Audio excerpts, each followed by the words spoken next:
Hello everybody, I hope you're doing well. My name is Dr. Chinwe. Thank you for joining me on today's video. We've been looking at the life of Daniel using my Bible study guide in the life of Daniel, available on Amazon. I'll put the link to get it in the description. And last video we talked about Daniel now being under his third king, Darius, and where his colleagues essentially conspired against him to make the king to sign a decree that's negatively impacted him. So let's see how Daniel responds. So we're looking at Daniel chapter 6, verse 10 to 17. And as usual, we will read the text first. Welcome. Verse 10. Now when Daniel knew that the writing was signed, he went home, and in his upper room, with his window open towards Jerusalem, he knelt down on his knees 3 times that day and prayed and gave thanks before his God, as his custom was since early days. Verse 11. Then these men assembled and found Daniel praying and making supplication before his God. And they went before the king and spoke concerning the king's decree. Have you not signed a decree that every man who petitions any god or man within 30 days, except you, O king, should be cast into the den of lions? The king answered and said, This thing is true, according to the law of the Medes and Persians, which does not alter. So they answered and said before the king, That Daniel, who is one of the captives from Judah, does not show due regard for you, O king, or for the decree that you have signed, but makes his petition 3 times a day. And the king, when he heard these words, was greatly displeased with himself, and set his heart on Daniel to deliver him. And he labored till the going down of the sun to deliver him. Then these men approached the king and said to the king, Know, O king, that it is the law of the Medes and Persians that no decree or statutes which the king establishes may be changed. So the king gave the command, and they brought Daniel and cast him into the den of lions.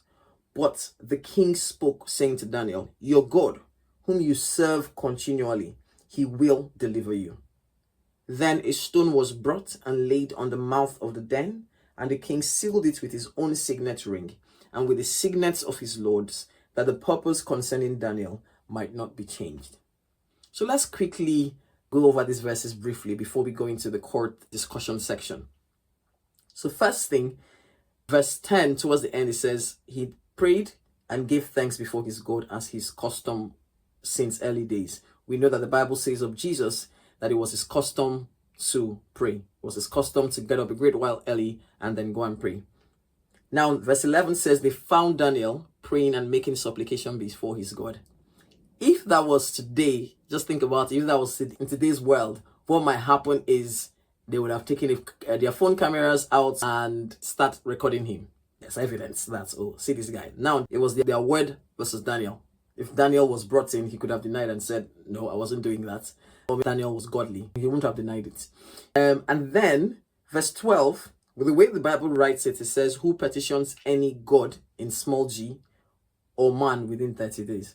So technically, if you think about it, Daniel didn't really break that rule. He didn't really break it because he wasn't petitioning a small letter G-O-D. He was petitioning a capital G-O-D.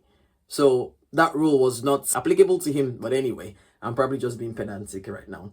If you look at verse 14, when the king heard the accusation of Daniel's colleagues, the Bible says he was greatly displeased with himself, because he may have felt like, oh, I have walked into this one I have, because I've signed it off. I know that the law of the Medes and Persians cannot be broken, which is why they probably won't have needed a phone camera at that point to record Daniel, or maybe pictures or a sketch or a drawing of seeing Daniel praying. They wouldn't have needed that because they were people of their words and their promise. The law of the Medes and Persians could not be broken once it was signed in as a decree. He tried all he could. He labored. He must have tried everything, seeing it was any way he could override the decree, if he could change anything for Daniel's sake, because evidently he liked Daniel, he loved Daniel, he wanted to keep him safe from the jaws of his wicked colleagues. But at the end of the day, he had to be cast into the den of lions because that was the decree he had signed. But then he prays a prayer and says, your God whom you serve continually, he will deliver you. And then he sealed the mouth of the lions then with his signet ring and with the signet rings of his Lord, so that Daniel essentially couldn't escape. Nobody could break him out of the lions then. Okay, so let's look at the discussion here. Verse 10 describes Daniel's customary prayer scene. The location was in the upper room of his house. The direction was open windows facing Jerusalem. The posture was kneeling. The frequency was 3 times daily. And the content was prayer and thanksgiving to God. When Daniel knew that the writing was signed, so we read that at the first phrase in verse 10, he did not go into hiding. Instead, he carried on as he used to do. He could have chosen to close his windows and still prayed in secret. It makes you wonder if the 122 men would have broken into his house to catch him praying and asking God for help. Because it's very likely that this happened on day one. I think it happened on day one. As soon as he heard that this has been signed, he wasn't there when they presented their proposal before the king. He wasn't there, so he knew it was done against him. Probably happened day one. He knew. He went as he normally did. Windows open, facing Jerusalem, did the prayer he wanted to do. He didn't go and hide. He didn't shut the windows. He didn't pull the blinds. He didn't do it in secret. He didn't whisper, or he just did what he was doing normally. He could also have waited out the 30 days until the decree had expired before resuming his daily prayers. It makes you wonder sometimes that could Daniel have avoided this? So let's say he shut his window. Would they have broken into his house to see him praying?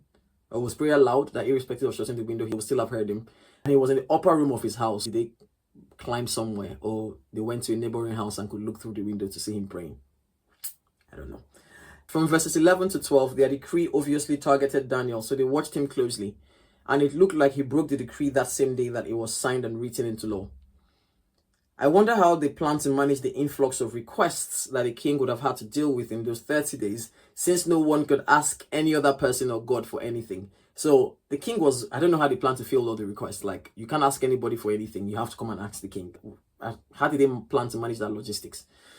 Okay. New short-term laws, regulations, or restrictions in the workplace should be looked at with suspicion, especially if there are significant consequences for non-compliance or violations.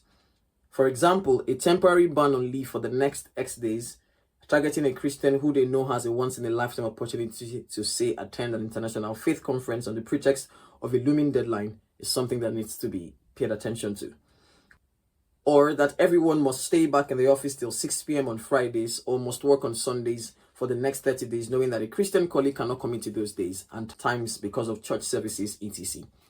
Or fixing important meetings at that time. They're like, okay, we're having this meeting at Sunday at 10 a.m. that involves the key stakeholders in something, in a project or whatever, but they know that somebody cannot be there because they have to be in church. They have responsibilities in church, just specifically said there to target that person.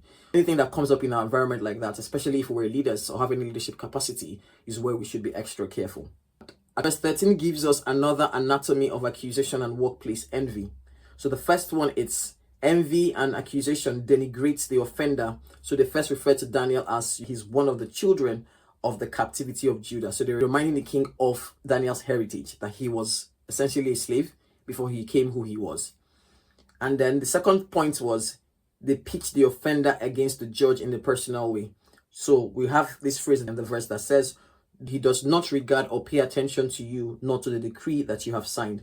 It was very similar to what they did with Shadrach, Meshach, and Abednego in chapter 3, verse 12, when they said, these people don't worship the God that you worship. You know, it's almost like you have made a mistake in appointing them to be significant rulers and officers in your kingdom. That's when they were talking to Nebuchadnezzar. And the third point is that it states the offense with stats, that he makes his petitions 3 times a day.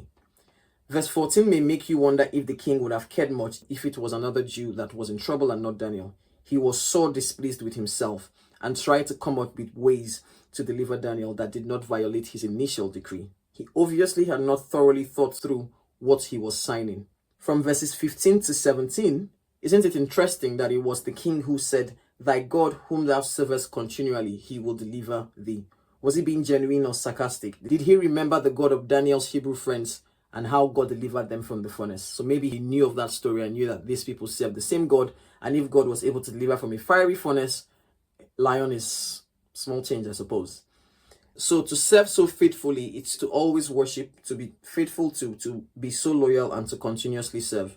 Daniel was quiet throughout the whole thing. He didn't even attempt to defend himself or use his wisdom or revelatory skills to show the king the folly of his decree.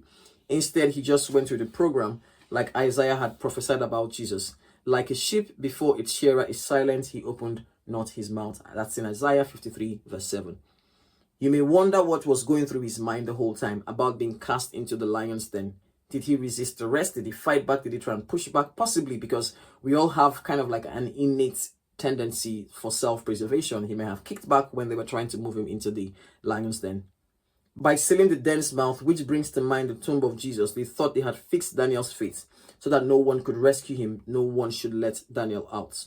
Not even the king himself could deliver Daniel at this point because, again, the law of the Medes and Persians was that anything that has been signed into law, has been decreed, cannot be reversed. Essentially irreversible. You had to follow through.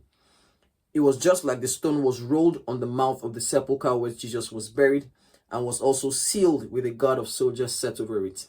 The Pharisees and the scribes didn't want Jesus' disciples to come and steal his body. We can read that in Matthew 27 and Mark 15.